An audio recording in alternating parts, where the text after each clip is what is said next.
بسم اللہ الرحمن الرحیم۔ اگر میں یہ کہوں کہ صحابہ اکرام اور اہل بیت اعظام سے ہمارا کیا تعلق ہے تو میں سمجھتا ہوں کہ دنیا میں سب سے خوش نصیب ترین لوگ ہم ہیں کہ ہمارے بڑوں کو یا تو صحابہ کہتے ہیں یا اہل بیت کہتے ہیں۔ اب میں دو جملوں میں اپنی بات مکمل کروں گا۔ ایک تو میں وہ علامہ صاحب نے کہا کوئی کسی کو کرٹیسائز نہیں کر رہا، انہوں نے کہا جی حضرت فاطمہ الزہرا چادر تطہیر میں آئیں اور باقی بیٹیاں نہیں ہیں، بچے نہیں آئے، باقی بیٹیاں اس وقت دنیا سے رخصت ہو چکی تھیں۔ دیکھیں اہل بیت اعظام کو کشتی نوح، میری بہن عائشہ نے بہت پیاری بات کہی، کشتی نوح کی مثال دیا۔ اور کشتی کہاں چلتی ہے؟ خشکی پہ نہیں چلتی، پانی میں چلتی ہے۔ پانی کے متعلق جو ستارے راستے معلوم کیے جاتے ہیں وہ کس کے ذریعے؟ وہاں لائٹنگ نہیں ہوتی، بجلی نہیں ہوتی، الیکٹرک نہیں ہوتی، وہاں قرآن پاک کہتا ہے وَعَلَامَاتٍ وَبِالنَّجْمِ هُمْ يَهْتَدُونَ، ستاروں کے ذریعے وہاں روشنی لی جاتی ہے۔ تو صحابہ اکرام کو اصحابی کالنجوم فَبِأَيِّهِمْ مُقْتَدَيْتُمْ اهْتَدَيْتُمْ، وہ آسمان کے ستارے ہیں، ان ستاروں سے روشنی لیں گے، کشتی نوح میں بیٹھیں گے، تب آپ بچت ہوگی، تب جنت پہنچ سکیں گے۔ اگر آپ صحابہ اکرام کا انکار کریں گے، ستاروں کا، تب بھی آپ منزل پہ نہیں پہنچ سکیں گے۔ آپ اہل بیت کی کشتی میں نہیں بیٹھیں گے تب بھی آپ منزل پہ نہیں پہنچ سکیں گے۔ علامہ صاحب نے بہت اچھی آیت پڑھی، یہ دیکھیں ان دونوں کی محبت فرض ہے، واجب ہے، جس طرح نماز فرض ہے، جس طرح ایمانیات فرض ہیں، جس طرح روزہ فرض ہے، جس طرح ارکان اسلام فرض ہیں، جنت جہنم پر ایمان لانا فرض ہے، علم الغیب پر ایمان لانا فرض ہے، اسی طرح صحابہ اکرام، اہل بیت اعظام، آل رسول پر ایمان لانا فرض ہے۔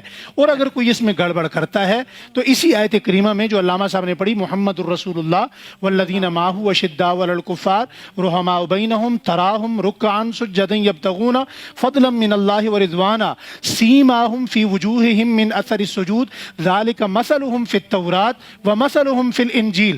آگے اللہ کیا کہتے ہیں؟ فرمایا یہ وہ لوگ ہیں، ان کے یہ ذکر، ان کی مثالیں، ان کی تمثیل صرف قرآن میں نہیں، صرف حدیث میں نہیں، تورات میں بھی ہے، زبور میں بھی ہے، انجیل میں بھی ہے۔ اور جو ان سے معمولی بغض بھی رکھے وہ کون ہوتا ہے؟ فرمایا لیغیظ بہم الکفار، یہ کفار کی علامت ہے، اہل ایمان کی علامت نہیں ہے۔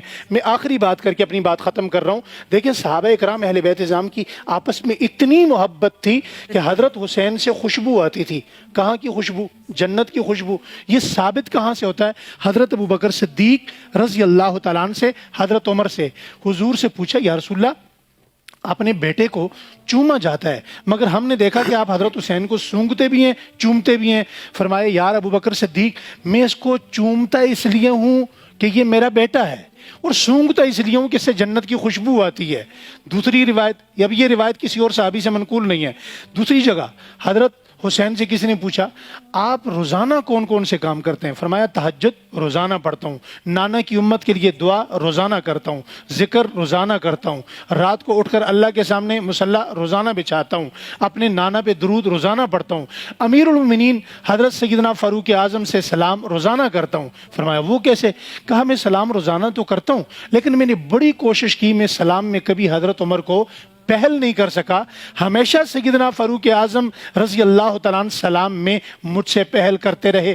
فرمایا وہ کیسے؟ کہا ایک دن میں چھپ کر کھڑا ہوا، میں نے حضرت عمر کو دیکھ رکھا تھا، سامنے سے حضرت عمر آ رہے ہیں، جب وہ قریب پہنچے تو حضرت عمر نے مجھ سے پہلے کہہ دیا اے میرے نبی کے بیٹے حسین السلام علیکم۔ تو مجھے گلے لگا کے، جب گلے لگایا، سلام ہوا، معانقہ مصافحہ ہوا، میں نے کہا امیر المومنین میں نے تو آپ کو دیکھ رکھا تھا لیکن آپ نے تو مجھے نہیں دیکھ رکھا تھا۔ تو حضرت عمر کی آنکھوں میں آنسو آ گئے۔ فرمایا ادھر آؤ میرے ساتھ، میرا بازو پکڑا، کندھے پہ ہاتھ رکھا، فرمایا یہ سامنے روزے میں جو سوئے ہوئے محمد مصطفیٰ ہیں نا، ان کی خوشبو بتا دیتی ہے کہ یہاں نواسا کھڑا ہے۔ تو یہ آپس میں یوں تھے، آپس میں رحم دل تھے، آپس میں ایک تھے، شیر و شکر تھے، ان کی بڑی محبتیں تھیں، بڑا پیار تھا، آپس میں رشتے تھے، تعلقات تھے۔ میرے خیال میں آج امت کو ضرورت اسی چیز کی ہے کہ ہم صحابہ اکرام اہل بیت اعظام کی مودت کو بیان کریں، ان کے پیار کو بیان کریں، ان کی الفت کو بیان کریں، اسی سے اتفاق اور اتحاد کا درس آگے بڑھے گا۔